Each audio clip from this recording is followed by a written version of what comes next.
7h30, c'est l'heure de l'invité café avec Marouki Duri. 7h30, c'est l'invité café. Bonjour à toutes et à tous. Aujourd'hui, nous allons parler des tsunamis ou plutôt de la prévention au risque de tsunami. Dominique Raymond, bonjour. Bonjour. Vous êtes le directeur du laboratoire géophysique de Pamat'ai. Vous êtes aussi l'organisateur du 27e colloque sur les tsunamis qui se tient dans un hôtel de Punaouia jusqu'à vendredi et qui regroupe les centres d'alerte au tsunami. 25 pays sont représentés. Quel est l'objectif de ce colloque ? L'objectif est de faire le point sur l'état de l'art, l'état des connaissances, l'état d'avancement des différents centres d'alerte, les outils dont on dispose, les moyens dont on dispose, par exemple les stations marégraphiques, les stations sismiques, l'échange des données. Et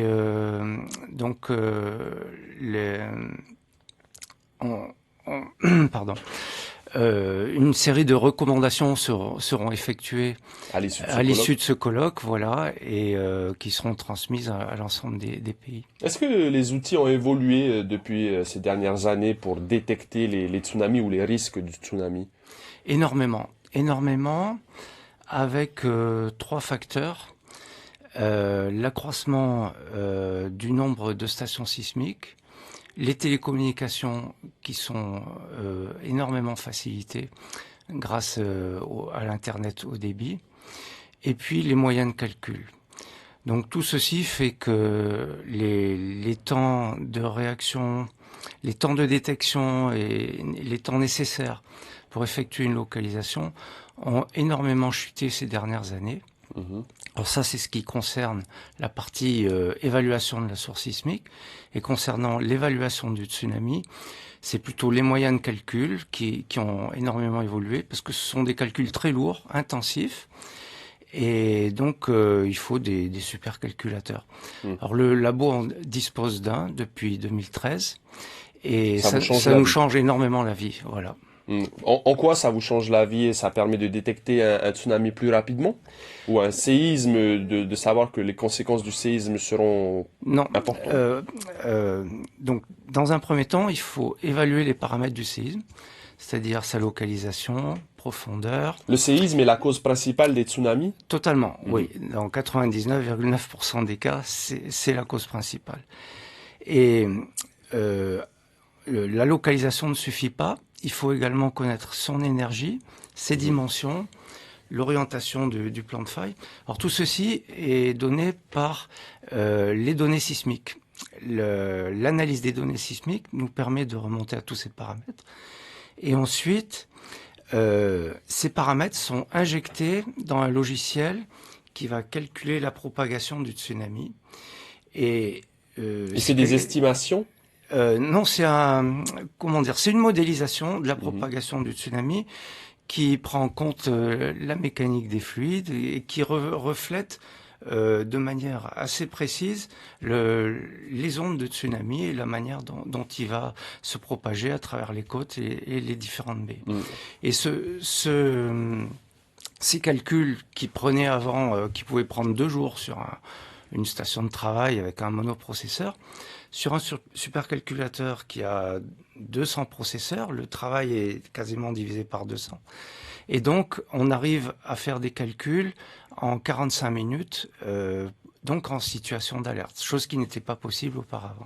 Dominique Raymond, est-ce que en Polynésie, le risque d'être touché par un tsunami varie en fonction des archipels ? Absolument. Le risque n'est pas du tout le même d'un archipel à l'autre. Et ce risque dépend essentiellement de la configuration côtière. Quel archipel, par exemple, est le plus exposé et lequel est le moins exposé en Polynésie? Et vous pouvez nous expliquer pourquoi? Oui, alors le plus exposé, c'est l'archipel des Marquises. C'est dû au fait que on a affaire à des baies en pente très douce, largement ouvertes sur le large, configuration style entonnoir. Sans récif. Sans récif corallien. Et donc l'énergie est piégée. Donc un tsunami qui fait une dizaine ou une vingtaine de centimètres en océan profond va pouvoir faire plusieurs mètres à l'approche des côtes, parce que la période diminue et l'amplitude va augmenter. Ce qui veut dire que l'énergie s'intensifie à l'approche d'une baie, par exemple, donc la vague pourrait être plus grosse. L'énergie est constante, mais l'amplitude de la vague s'intensifie. D'accord. Elle grossit et peut aller jusqu'au déferlement. C'est ce qu'on avait vu pour le tsunami du Japon, de Tohoku, en 2011, où dans la baie de Taipei, il y avait des amplitudes impressionnantes. Et l'archipel le moins exposé? Ce serait les Tuamotu. Étrangement, île basse, où on a une pente récifale qui est extrêmement raide, un relief globalement de forme convexe, donc qui va réfléchir l'énergie. Donc en gros, on n'a pas beaucoup plus que l'amplitude qu'il y a au large. Peu d'amplification. Et c'est ce qui explique que les grands tsunamis du XXe siècle sont passés inaperçus au Tuamotu. Vous parliez de votre calculateur, de votre supercalculateur qui permet de prévoir un peu plus rapidement et à l'avance, ce qui veut dire que la population polynésienne a une marge de manœuvre? Alors, la partie évacuation de la population est prise en charge par le Haut-Commissariat, sous la responsabilité du Haut-Commissaire, et pris en charge par la Direction de la Protection civile. Donc, ce sont eux qui vont alerter les populations, dans un premier temps via les médias, en alertant les maires des communes, et en dernier ressort, les sirènes, pour que la population puisse évacuer tranquillement vers les zones hautes. Justement, on a souvent pointé du doigt l'efficacité de ces sirènes. Pour certaines, elles ne fonctionnent pas dans les communes. Qui a cette responsabilité? Je ne suis pas sûr de ce que je vais dire. Je pense que la responsabilité est sous celle du Haut-Commissariat, mais il faut que les communes effectuent l'entretien. Il faut bien distinguer votre travail de scientifique et donc la partie sécurité et évacuation. Oui, voilà. Et la cause principale de défaut des sirènes, c'est un problème d'énergie la plupart du temps. Donc batterie défectueuse ou coupure d'électricité. Dominique Raymond, dernière question. Est-ce qu'on a souvenir de tsunamis marquants en Polynésie qui ont fait des victimes? Oui, le 1er avril 1946, qui était un séisme situé aux Aléoutiennes, îles Aléoutiennes, donc entre l'Alaska et le Kamchatka, ce chapelet d'îles océaniques. Et là, on a eu un séisme assez extraordinaire qui a soulevé beaucoup de questions pendant énormément d'années. C'est ce qu'on appelle un tsunami earthquake. Ça veut dire un séisme qui va produire un tsunami beaucoup plus fort que ne le laisse prédire sa magnitude. Et l'explication a été donnée plus tard, c'est ce qu'on appelle un séisme lent. Donc tous les séismes n'ont pas le même scénario, la même cinématique. On a des séismes à cinématique rapide, on va dire les petits faits secs, donc qui sont peu efficaces pour générer un tsunami. Séisme normal, à profondeur normale, en gros une trentaine de kilomètres de profondeur, style Chili 2010, Chili 2011.